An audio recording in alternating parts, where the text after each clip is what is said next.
Over the next few days, most of central Illinois will be hot and humid. The CDC says if you're not careful, just about 15 minutes outside on extremely hot days could lead to a heat illness. WCIA 3's Miranda Meister is live in Rantoul. Miranda, the village is trying to make sure the people who live there have a place to cool off. That's right, Christy. They're taking steps to help try and prevent heat exhaustion and heat stroke, which can sometimes be deadly, especially on hot days like today. They're starting a cooling center.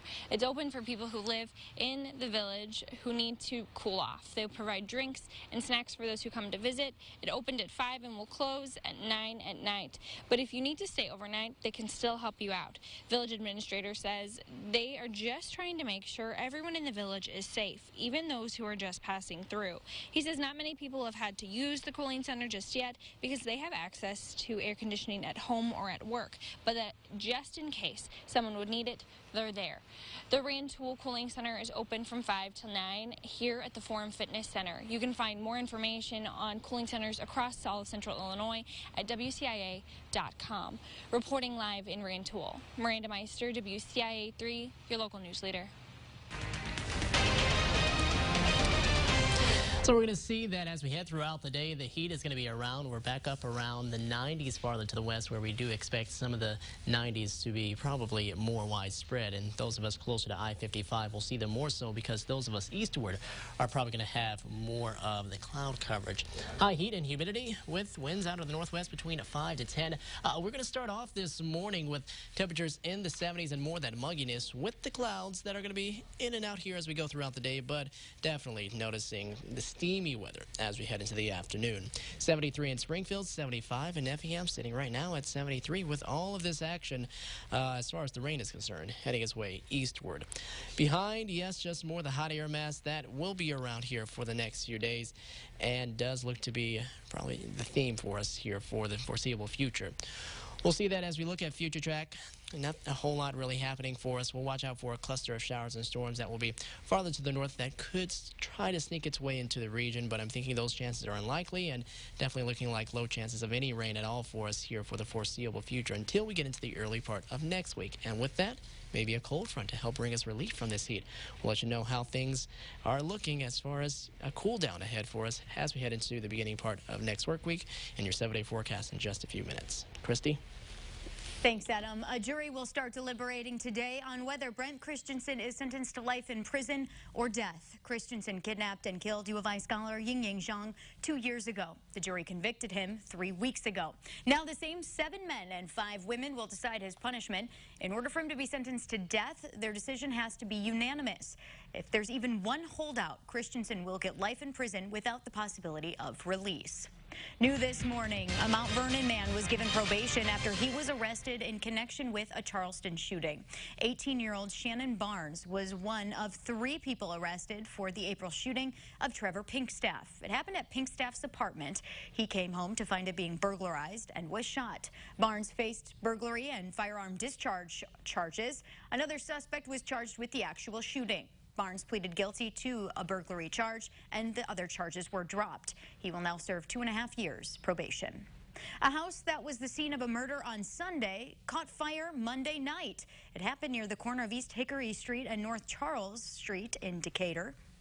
The house was empty, so nobody was hurt, but the fire is now under investigation. 27-year-old Demetrius Ford was found shot on the front porch over the weekend. If you know anything, call Decatur Police. A Champaign man's truck was vandalized earlier this week, and he says he believes it's because he had Trump stickers on it.